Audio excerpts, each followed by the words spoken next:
Hello student, मैं पूनम शर्मा, प्रेक्सिस विद्यापीठ रुधौली बस्ती। है आज आप पढ़ेंगे पाठ 15 सुनो कहानी कहो कहानी। क्या है? यह कहानी है। तो चलिए बच्चों, अब हम कहानी पढ़ते हैं। आप इसे सुनेंगे और आपको ये पढ़ने भी आना चाहिए। आपको भी इसे पढ़ना है क्योंकि आगे इसमें अभी आपको कहानी आप खुद बनाएंगे। ठीक, चलिए हम देखते हैं। इसको आपको कॉपी में नहीं करना है, इसको आपको केवल बुक में ही लिखना है। तो देखिए, सुनो कहानी कहो कहानी। आसमान गिरा। आसमान गिरने की कहानी है। आसमान गिरा एक चित्र कथा है। कथा का मतलब यहाँ पे चित्रों के द्वारा जो है यहाँ पे बताया गया है। कुछ यहाँ पे चित्र बने हैं, वो शब्द नहीं लिखे गए हैं। तो चित्र देख करके उन शब्दों को आपको बोलना है। ठीक, तो देखिए, एक दिन यहाँ पे लिखा हुआ है और यहाँ पे एक पेड़ का चित्र बना हुआ है। पेड़ का क्या बना हुआ है? चित्र। पेड़ नहीं लिखा है। तो एक दिन के नीचे नहीं पढ़ेंगे हम, यहाँ पढ़ेंगे एक दिन पेड़ के नीचे, क्योंकि ये चित्र कथा है। एक दिन पेड़ के नीचे। किसके नीचे? पेड़ के। यहाँ पे जो भी चित्र बना है उसका हम नाम लेंगे। एक दिन पेड़ के नीचे एक, यहाँ पे कौन सा चित्र है? खरगोश। खरगोश है ना। एक दिन पेड़ के नीचे एक खरगोश सो रहा था। क्या कर रहा था? सो रहा था। ऊपर से यहाँ पे क्या है? फल गिरे। ऊपर से फल गिरे। वह झट से उठा और उसने शोर मचाया। ऊपर से जिस पेड़ के नीचे वो सो रहा था, वहाँ ऊपर पेड़ से फल गिरा, तो वह जल्दी से उठा और शोर मचाया। आसमान गिर रहा है। क्या? आसमान गिर रहा है। वो सो रहा था, तो जब फल गिरा तो उसको ऐसा महसूस हुआ, ऐसा लगा कि आसमान ही गिर रहा है। वो इधर उधर देखा नहीं, केवल आवाज़ सुना, तो उसे लगा कि आसमान गिर रहा है। भागो भागो।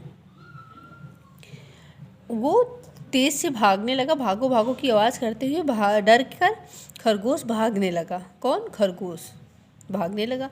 पीछे पीछे पेड़ पर बैठा तोता भी उड़ने लगा। उसके पीछे पेड़ पे तोता बैठा था। जब वो खरगोश को भागो भागो सुना आवाज़ कि भागो भागो, तो तोता भी उड़ने लगा।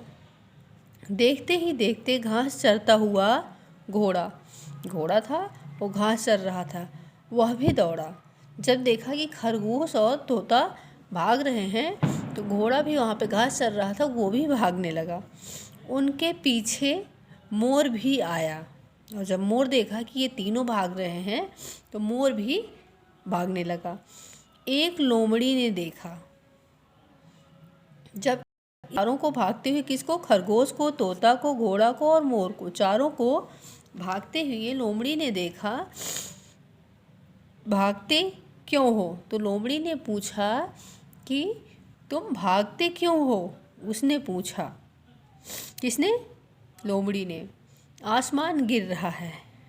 आसमान गिर रहा है, हाँफते हुए खरगोश बोला। खरगोश तो एकदम तेज डरा हुआ था और डरते हुए डर से भाग रहा था एकदम। तो वह एकदम हाँफते हुए बोला, आसमान गिर रहा है। क्या गिर रहा है? आसमान गिर रहा है। यह सुनकर पेड़ पर बैठा बंदर भी डर गया। पेड़ पे कौन बैठा है? बंदर।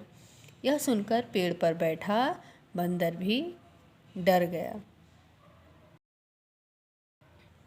लोमड़ी जोर जोर से हंसने लगी। कौन?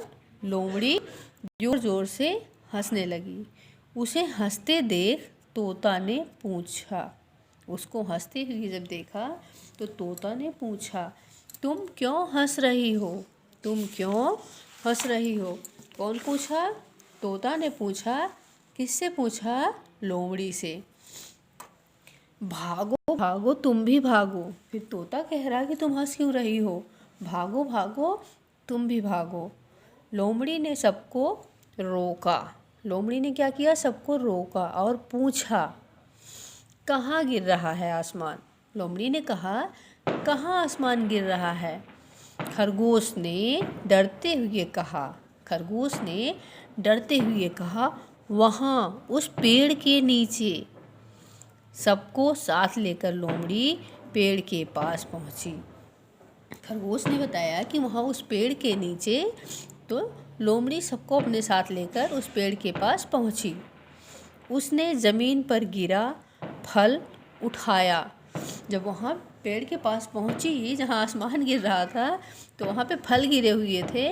तो लोमड़ी ने फल को उठाया और सबको दिखाया, फल को उठाया और सबको दिखाया और कहा यही है तुम्हारा आसमान। किसने कहा, लोमड़ी ने कहा यही है तुम्हारा आसमान।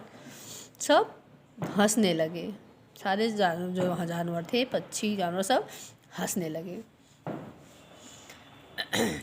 आगे देखिए, एक इसी तरह से कहानी है, चित्र के माध्यम से आपको इसको लिखना है। तो यहाँ पे तो हमने इसको लिख दिया है, आप इसको बुक में फिल कर लीजिएगा, ठीक। तो इस कहानी से आपको क्या शिक्षा मिली कि कभी भी हमें किसी चीज़ को अच्छी तरह से बिना जाने समझे इस तरह से डरना या भागना नहीं चाहिए।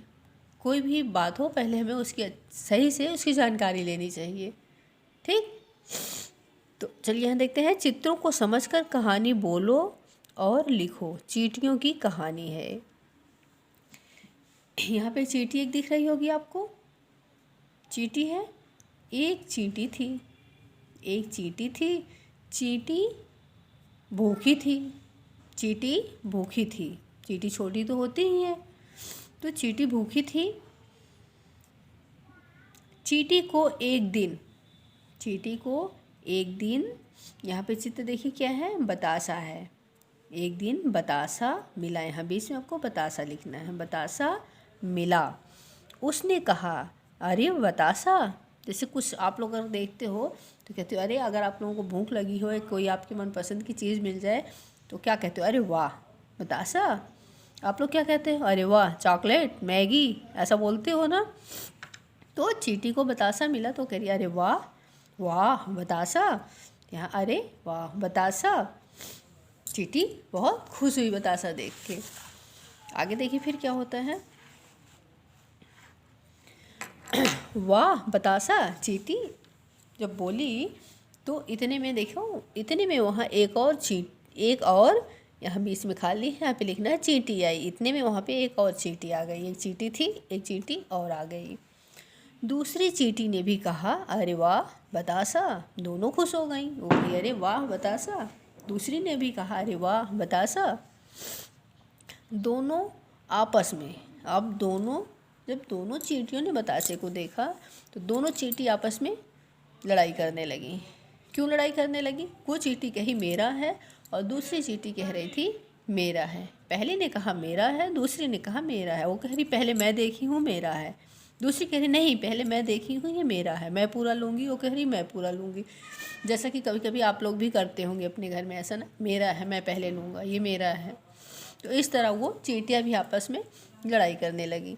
पहली चींटी ने कहा मेरा है, दूसरी चींटी ने कहा या मेरा है, मेरा बतासा नहीं मेरा बतासा। दोनों आपस में उसको छीन रही हैं एक दूसरे से। क्या ऐसा करना चाहिए, नहीं करना चाहिए ना। चलो पूरा मेरा, पूरा मैं खाऊंगी। एक कह रही मेरा पूरा है, दूसरी कह रही नहीं पूरा मेरा है, पूरा मैं खाऊंगी। आगे देखिए, चींटियों का झगड़ा बढ़ता गया। चींटियों का झगड़ा बढ़ता गया। अब दोनों आपस में छीन रही हैं तो क्या होगा, झगड़ा बढ़ता ही जाएगा। पहली चींटी पूरा मेरा है मैं खाऊंगी, यहाँ पे आपको लिखना है पूरा मेरा है मैं खाऊंगी। दूसरी चींटी ने कहा नहीं ये पूरा मेरा है, पूरा मैं खाऊंगी। फिर देखो क्या होता है, दोनों आपस में काफ़ी देर तक लड़ाई करती रही। फिर अचानक क्या होता है, इतने में ऊपर आसमान में बादल आता है और क्या होने लगता है, बारिश होने लगती है। देखिए यहाँ पे बादल है और बारिश आने लगी। अब बारिश जब आएगा तो बतासे का क्या कंडीशन होगा, आप सब लोग जानते ही हैं। क्या हुआ, बारिश में बतासा भीग गया, और जब बतासा भीगेगा तो वो क्या होगा, गल जाएगा, गल जाएगा ना। तो बतासा भीग गया, किसी भी चींटी को कुछ भी नहीं मिला। अब जब बतासा बारिश में भीग गया तो पूरा बतासा गल गया, तो दोनों भी चींटियों को कुछ भी नहीं मिला। तो इस कहानी से आपको यहाँ पे क्या शिक्षा मिली कि हमें आपस में कोई भी चीज़ हो उसे मिलजुल कर खाना चाहिए, मिलजुल कर लेना चाहिए, आपस में बांट करके लेना चाहिए ना, शेयरिंग करना चाहिए। अगर इस तरह से अगर दोनों चींटी आपस में बतासे को बांट ली होती, हाफ हाफ दोनों ले ली होती, आधा आधा, तो दोनों को मिल जाता। लेकिन दोनों की लड़ाई के बीच में क्या हुआ कि ये किसी को नहीं मिला। ऐसा आप लोगों के साथ भी होता होगा, कभी कभी आप लोग लड़ाई करते होंगे, आपस में छीना झपटी करते होंगे, कोई सामान ऐसा होता होगा, गिरता होगा, टूट जाता होगा या ज़मीन पे गिर जाता होगा, तो आप लोगों को भी नहीं मिलता होगा। तो एहसास से आप लोग नहीं करेंगे, या किसी भी बच्चे को या किसी को भी इस तरह से नहीं करना चाहिए। कि करना चाहिए, नहीं करना चाहिए ना। इसी तरह से एक कहानी आगे है, उस कहानी को आप फिल करोगे बुक में, ये कहानी आपको बनाना है। ठीक, देखिए यहाँ पे क्या है, चित्र देखकर कहानी को समझो, इसको आपको फिल करना है। कहानी में क्या है, वाह कितनी बढ़िया मूंगफली है। मूंगफली है, गिलहरी है और हिरन है, दोनों क्या कर रही हैं। गिलहरी मूंगफली देखती है तो गिलहरी कहती है कितनी बढ़िया मूंगफली है, वाह कितनी बढ़िया मूंगफली है। गिलहरी बहन, तुम मूंगफली खाकर छिलके यहाँ क्यों गिरा रही हो। गिलहरी छिलके मूंगफली खा रही है और छिलके गिरा दे रही ज़मीन पे पूरा। अब यहाँ आपको कहानी बनाना है कि अगर छिलके इधर उधर फेंक रही है तो क्या होगा। जब वो छिलके, मैं थोड़ा सा आपको बता दे रही हूँ कैसे आपको लिखना है। जब आप छिलके इधर उधर गिराएंगे तो वहाँ पे आपको ही आना जाना होता है। जैसे अगर आप अपने घर में गिरा रहे हैं, वहाँ आप ही चलेंगे तो वो आपको ही नुकसान पहुँचाएगा। तो यहाँ पे जो छिलका गिरा था, जब गिलहरी वहाँ से निकली तो वो छिलका गिलहरी को बहुत तेज़ से चुभ गया। जब गिलहरी को वो छिलका चुभ गया तो गिलहरी परेशान। इतने में फिर हिरन आती है तो हिरन कहती है कि मैं तो तुमको समझाई थी ना कि छिलके को इधर उधर नहीं फेंकते, ज़मीन पे क्यों इधर उधर फेंक रही हो। हिरन ने उसको समझाया। फिर आगे क्या होता है, हाय बहुत तेज़ चुभ गया। गिलहरी कहती है बहुत तेज़ मुझे चुभ गया है। तो यहाँ पे हिरन कहती है मैंने पहले ही समझाया था। चलो अब इन छिलकों को मिलकर कूड़ेदान में डालते हैं। अब हम इन छिलकों को मिल करके दोनों लोग इसको कूड़ेदान में डालते हैं। जब छिलका कूड़ेदान में डाल देंगे तो फिर यहाँ पे क्या होगा, फिर दोनों आपस में प्रेम से रहेंगी। हिरन उनको समझा रही है कि चलो ये अगर आप ये काम पहले की होती तो आपको ये छिलका पैर में नहीं गड़ता। कि गड़ता नहीं गड़ता ना। इसलिए हमको हमेशा अपने वातावरण को साफ और शुद्ध रखना चाहिए। हमें कहीं भी इधर उधर गंदगी नहीं फैलानी चाहिए, क्योंकि उससे नुकसान किसका होता है, हमारा ही होता है। तो ये कहानी आज आपको अच्छी लगी होगी, बहुत अच्छी लगी होगी। इसको आपको फिल करना है बुक में, कॉपी में नहीं लिखना है। कहानी सुनना आप लोगों को बहुत अच्छा लगता है ना। तो मुझे उम्मीद है कि आज आपको ये बहुत अच्छा लगा होगा। आज की वीडियो में इतना ही। Okay, thank you.